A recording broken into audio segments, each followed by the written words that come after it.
ఏది ఎలా ఉన్నా సరే కొన్ని మాత్రం అస్సలు మారవు. అందులో ట్రంప్ నైజం కూడా ఒకటి.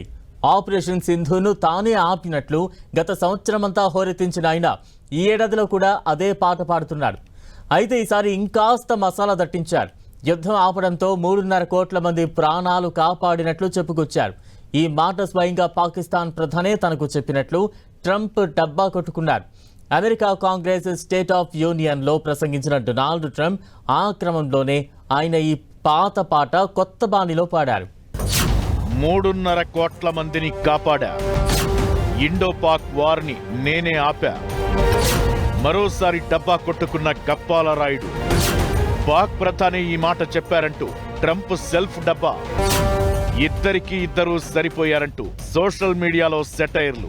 అమెరికా అధ్యక్షుడిగా రెండోసారి బాధ్యతలు చేపట్టిన తరువాత తొలి 10 నెలల కాలంలోనే ఏకంగా 8 యుద్ధాలను ఆపారని డొనాల్డ్ ట్రంప్ మళ్లీ మరోసారి గొప్పలు చెప్పుకున్నారు. స్టేట్ ఆఫ్ యూనియన్ స్పీచ్లో మాట్లాడిన ట్రంప్ తాను ఆపిన యుద్ధాల్లో ఇండో పాక్ వార్ అతి కీలకమైందని చెప్పుకొచ్చారు.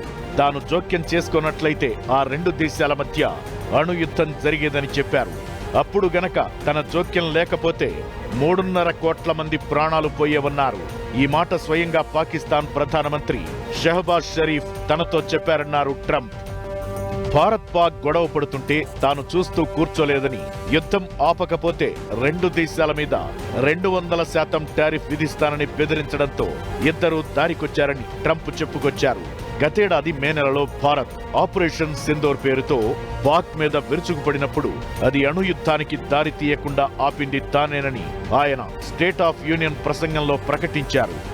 ట్రంప్ ఈ 7 నెలల్లో ఈ మాట కనీసం 20 సార్లు చెప్పి ఉంటారు. యుద్ధాన్ని ఆపింది తానేనని ట్రంప్ ఎన్ని డబ్బాలు కొట్టుకున్నా భారత్ మాత్రం దీన్ని అస్సలు ఒప్పుకోలేదు.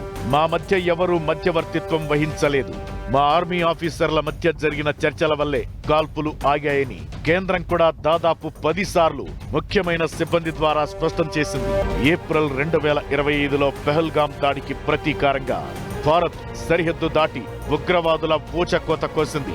దానికి బెంబేలెత్తిన పాక్ తన డీజీఎంఓ ద్వారా మన డీజీఎంఓను సంప్రదించి వెంటనే ఫైరింగ్ ఆపేయాలని, లేదంటే చచ్చిపోయేలా ఉన్నామంటూ వేడుకున్నారు. దీంతో భారత్ తన వైపు నుంచి దాడి ఆపేసింది.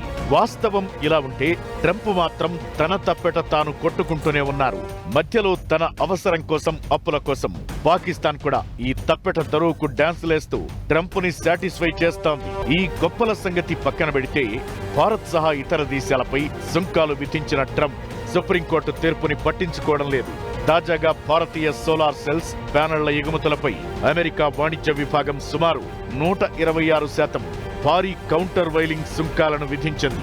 అదే అమెరికాలో తయారు చేసే భారత్ కంపెనీల ఉత్పత్తులపై మాత్రం ఎలాంటి పన్ను ఉండదు. కేవలం తమ దేశంలో వ్యాపారాలను ప్రోత్సహించడానికే ఈ నిర్ణయం తీసుకుంటున్నట్లు ట్రంప్ చెప్పుకుంటున్నా ఈ సుంకాల ప్రకటన కూడా కోర్టులో నిలబడదనే వాదన వినిపిస్తోంది. ఈ తాజా ఉదంతాలు రెండింటితో ట్రంప్ తన వాదన తానే కాని ఇతరత్రా విషయాలు పట్టించుకోరనేది అర్థమవుతోంది.